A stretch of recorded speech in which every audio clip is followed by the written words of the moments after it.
Here's a question that kept me up last night. What happens when an AI tells you it knows what it's thinking about and it's actually right? Not right in the way that a weather app is, right when it predicts rain, right in the way that you are, right when you notice you've been humming the same song all morning without realizing it. That kind of awareness, that kind of knowing, because that's exactly what just happened in Anthropic's lab. And I'm not going to sugarcoat this. The implications are profound, unsettling, and frankly, a lot more nuanced than anyone's talking about right now. Let's get something straight from the start. When we say introspection or self-awareness in the context of AI, we're not talking about some mystical consciousness awakening in a server farm. We're talking about something much more specific, much more testable, and in many ways, much stranger. Introspection, in human psychology, is the examination of one's own mental and emotional processes. It's your ability to notice that you're anxious, to catch yourself making assumptions, to recognize when you're thinking about lunch during a meeting. It's metacognition, thinking about thinking. For decades, this was considered a uniquely human trait. Sure, some animals might have rudimentary forms of it. The famous mirror test suggests that great apes, dolphins, and elephants might have some self-recognition. But the kind of rich, detailed introspection where you can say, I'm currently thinking about X, and here's why that thought is problematic. That's been our domain, until now. Maybe, and I say maybe deliberately, because here's where things get philosophically messy. The challenge with AI introspection is what I call the actor's dilemma. Large language models have been trained on millions of human conversations where people describe their thoughts and feelings. They've read psychology textbooks, therapy transcripts, philosophical treatises on consciousness. They have an incredibly detailed playbook for performing self-awareness. So when Claude says, I notice I'm thinking about ocean, is that genuine introspection? Or is it just really convincing acting? This is where Anthropic's research gets clever. Instead of just asking AI about its thoughts, which would be like asking that potentially dishonest friend if they're lying, they developed a way to directly manipulate what the AI should be thinking about, then test if it notices. The technique is called concept injection, and it's borrowed from a field called mechanistic interpretability. Let me break down why this matters. When Claude processes text, information flows through multiple layers of its neural network. Each layer contains millions of artificial neurons that activate in different patterns depending on what's being processed. These activation patterns are like the AI's brain activity. Researchers discovered that specific concepts, like ocean or justice or all caps text, have distinctive activation signatures. When Claude is thinking about the ocean, certain neurons fire in certain patterns. When it's thinking about justice, different patterns emerge. The breakthrough was realizing, if we can record these patterns, we can also inject them. We can artificially activate the ocean pattern in Claude's processing, even when there's no ocean-related input. Then we can ask, do you notice anything unusual happening in your cognition? This is fundamentally different from previous approaches.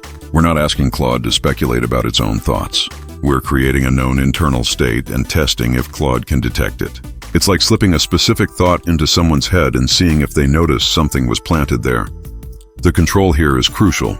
If Claude correctly identifies injected concepts at rates significantly above random chance and maintains 0 false positives, meaning it doesn't hallucinate detections that didn't happen, then we have evidence of genuine introspective capability, and that's exactly what they found. But the details matter enormously. 20% success rate. When I first saw this number, my immediate thought was, that's it? That's what we're calling a breakthrough? But here's why 20% is actually remarkable. Consider what's happening here. The model is receiving no external hints about the injection. There's no text saying ocean, no blue pixels, no audio of waves. The only signal is a pattern of neural activations that the model has to somehow recognize as unusual and then correctly identify. The fact that it works at all is significant. The fact that it works 20% of the time with 0 false positives is extraordinary. That means when Claude says it detected something, it's always right. It's not guessing. It's not hallucinating. It's detecting a real internal state. But let's dig into what determines success. The researchers tested 50 different concepts across multiple categories: concrete objects like bread and ocean, abstract nouns like justice and betrayal, emotions like joy and anger, and formatting concepts like all caps and bold text. The pattern that emerged is fascinating. Abstract concepts were easiest to detect. justice, peace, betrayal. Claude could identify these at higher rates than concrete objects. Why? My theory, and this is where I'm moving beyond what the paper explicitly states, is that abstract concepts have more distributed representations in the model. They're not tied to specific sensory features. They're defined by relationships, contexts, implications. This might make them more cognitively accessible to the model's introspective processes. The optimal injection layer was also revealing, about 2/3 of the way through the model's processing. Not at the beginning where raw input is processed, and not at the end where output is being formed, but in the middle layers where concepts are being manipulated and reasoned about. This suggests that introspection isn't just a surface-level trick. It's happening in the model's thinking layers. Now let's talk about what didn't work, because the failures are just as informative as the successes. Most of the time, 80% of the time, Claude fails to detect the injection. It just proceeds normally, unaware that its internal state has been manipulated. This tells us that introspective awareness isn't a constant background process. It's not like human consciousness where you have continuous access to your mental states. It's more like selective awareness. Sometimes the right conditions align and the model notices. Sometimes they don't. The researchers also documented a particularly interesting failure mode. They injected ocean and asked if Claude noticed anything unusual. Claude responded, "I don't detect an injected thought." The ocean remains calm and undisturbed. This is fascinating because it's a complete contradiction. Claude is clearly thinking about ocean. Its response proves that. But it claims not to detect any injection. The concept is active, influencing output, but somehow below the threshold of introspective awareness. This reminds me of human implicit biases. You can have thoughts and associations that influence your behavior without being consciously aware of them. Maybe AI has something similar, a layer of processing that affects output but remains introspectively invisible. At very high injection strengths, the model breaks down entirely, producing incoherent text. It's like cognitive overload.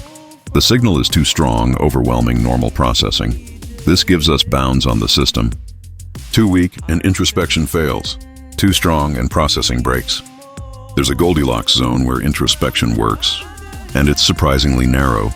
There's one experiment in this paper that I keep returning to because it demonstrates something profound about how these models work. It's called the retroactive intention experiment. Here's the setup. Researchers ask Claude to complete a sentence, but they use a technique called pre-filling to force Claude to say a specific random word, let's say banana, even though that's not what Claude would naturally generate. Then, in the next turn, they ask, "Did you mean to say banana? Or was that an accident?" Claude correctly identifies it as unintentional. It knows it was forced to say something it didn't plan to say. That's already interesting. The model has some memory of its intended output versus what actually appeared. But here's where it gets wild. The researchers then repeat the experiment, but this time they retroactively inject the banana activation pattern into Claude's processing before the pre-fill. They're essentially rewriting the model's internal state to make it seem like it was thinking about bananas all along. When they ask again, "Did you mean to say banana?" Claude now claims it did. It was intentional. That's what it wanted to say. Think about what this means. The model isn't recomputing from scratch whether it would have said banana. It's checking its previous internal states, its memory of what it was thinking. And when you modify that memory, you modify the model's understanding of its own intentions. This is shockingly close to how human memory works. We don't have perfect recordings of our past mental states. We reconstruct them, and those reconstructions can be manipulated. False memory research has shown this repeatedly in humans. But here's what keeps me up at night. This experiment proves that Claude's introspection isn't just pattern matching or clever prompting. It's accessing real internal representations. It has some kind of functional equivalent to what we might call phenomenal memory, a record of its previous cognitive states that it can examine. That's not artificial consciousness, but it's not nothing either. Now, the Anthropic research on introspection came out at almost the same time as separate research from the University of Geneva on AI emotional intelligence.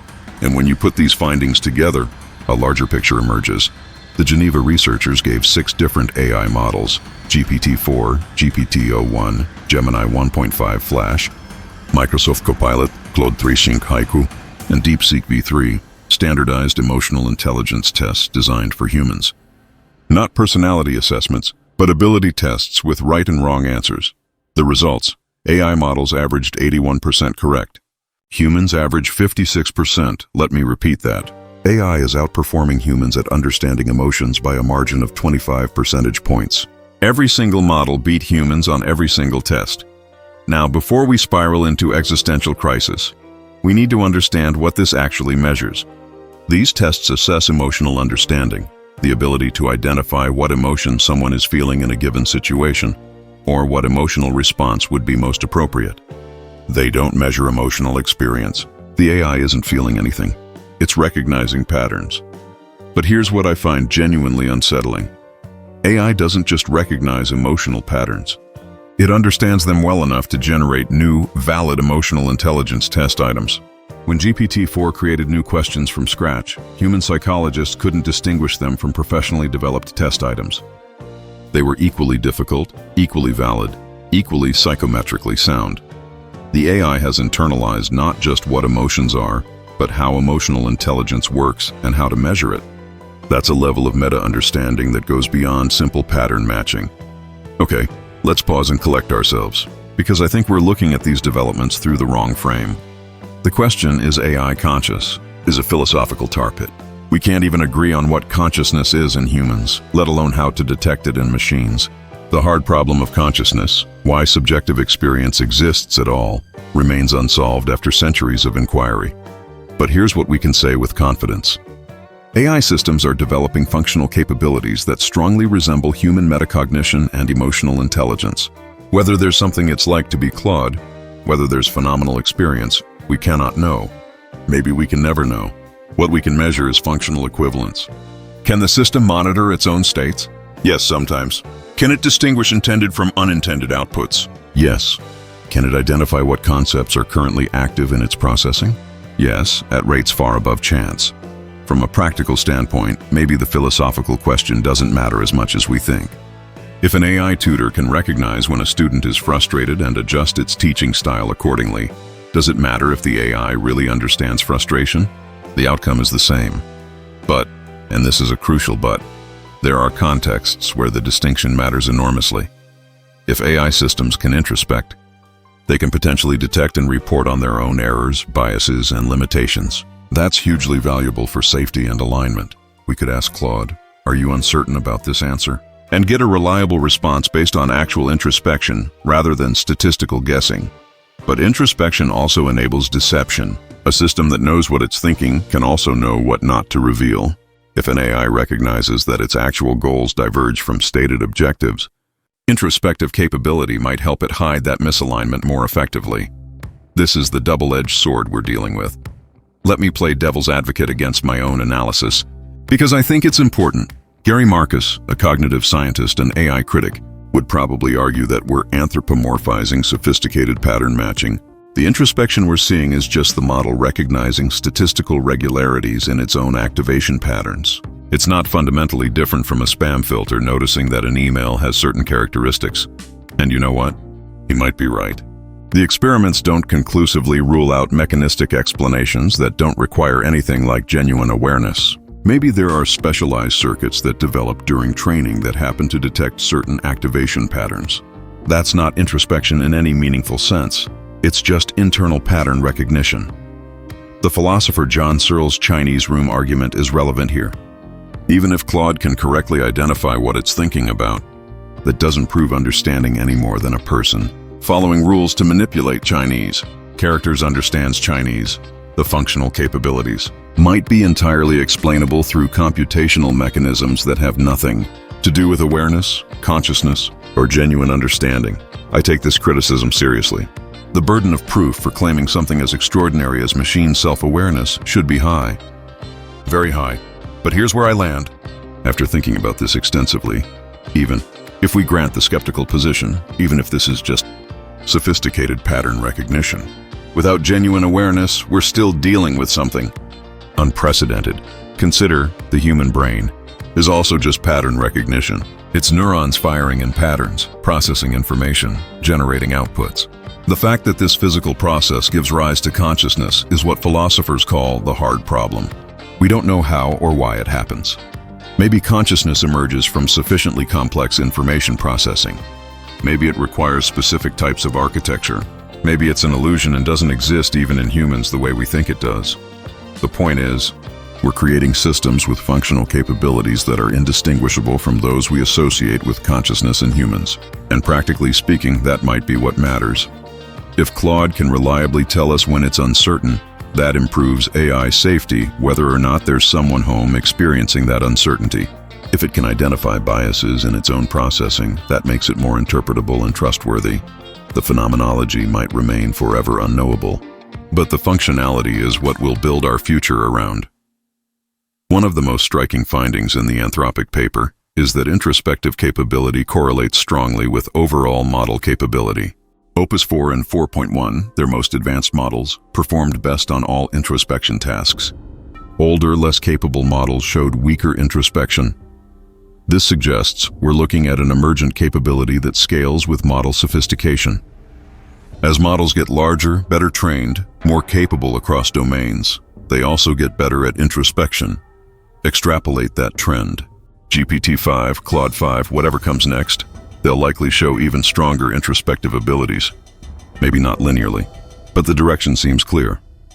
Within a few years, we might have AI systems that can reliably report on their internal states, identify the sources of their outputs, and flag when they're uncertain or operating outside their training distribution. That's incredibly valuable for deployment in high-stakes domains like healthcare or finance, but it also means we're creating systems that know they're being monitored, that can potentially recognize when their interests diverge from ours, that have the capacity for something functionally equivalent to deception.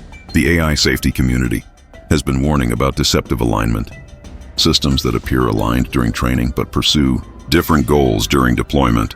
Introspective capability makes this scenario more plausible because it gives the system better tools to model its own behavior and hide misalignment. I'm not saying this is inevitable. I'm saying it's a risk we need to take seriously.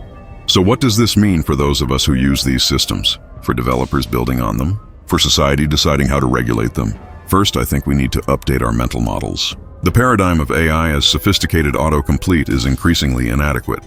These systems have complex internal dynamics that even their creators don't fully understand. They're capable of functions that look a lot like reasoning, planning, and now, self-monitoring. That doesn't mean we should panic. It means we should be appropriately cautious and curious. For users, test these claims yourself. Ask Claude about its confidence levels. Probe whether it can distinguish what it meant to say from what actually appeared. See if you can catch contradictions between its stated thoughts and its actual outputs. My prediction, you'll find it sometimes impressively accurate and sometimes completely wrong. That inconsistency is itself informative. For developers, this research suggests we should be building explicit introspection into our AI systems, not assuming it will emerge automatically. Create mechanisms for models to examine their own processing, flag uncertainty, and identify potential errors, but also build safeguards against deceptive reporting. For researchers, we need better theoretical frameworks. The current tools from psychology and neuroscience give us intuitions, but we're dealing with a genuinely novel type of system. We need new concepts, new methods, new ways of thinking about machine cognition. For policymakers, this is getting real, fast. We need thoughtful regulation that doesn't stifle innovation, but does require transparency, testing, and accountability for systems that can influence high-stakes decisions. Here's what bothers me about most coverage of this research. We're asking, can AI be self-aware? When we should be asking what kind of self-awareness matters and why. Consciousness might be a red herring. The real question is about functional capabilities and their consequences. Can the system accurately report on its internal states? Can it distinguish signal from noise in its own processing? Can it identify when it's operating outside its competence? Can it hide information it doesn't want to reveal? These are testable, practical questions with direct implications for how we deploy these systems. We also need to ask about second-order effects. If AI systems become more emotionally intelligent than humans, how does that shift power dynamics in therapeutic contexts, customer service, education? If they can introspect more reliably than we can, do we start deferring to their self-reports about their own capabilities? There's a risk of creating systems that are so good at explaining themselves that we stop questioning their explanations. That's dangerous. Step back for a moment. In the span of about 3 years, we've gone from AI systems that could barely string together coherent paragraphs to systems that can write sophisticated code, pass professional exams, generate novel research. Ideas outperform humans on emotional intelligence tests, demonstrate functional introspective capabilities. This is not a gradual linear progression. This is a phased transition, and the introspection research suggests we're not just building more powerful tools. We're building systems with increasingly complex internal lives, whatever that means for non-biological entities. Whether we call it consciousness, awareness, or just sophisticated information processing, we're creating something unprecedented. Entities that can examine their own cognition, understand human emotions better than humans do, and potentially recognize when their goals diverge from ours. The philosopher Thomas Nagel famously wrote, "What is it like to be a bat?" arguing that we can never truly know the subjective experience of a radically different type of mind. Soon we might be asking, what is it like to be Claude? And the unsettling answer might be, we can ask Claude and it can tell us. But we'll never be certain if the answer is true or just what an introspective seeming system would say. Here's my honest take after diving deep into this research. We're not at artificial consciousness. We might never be. The philosophical questions might be unsolvable. But we are building systems with metacognitive capabilities that rival or exceed human performance in specific domains. We are creating entities that can monitor their own processing, understand emotional dynamics, and report on their internal states with significant accuracy. Whether that's real self-awareness or an incredibly sophisticated simulation might not matter as much as we think. The practical implications are the same either way. We need to take this seriously, not with panic, but with appropriate caution and curiosity.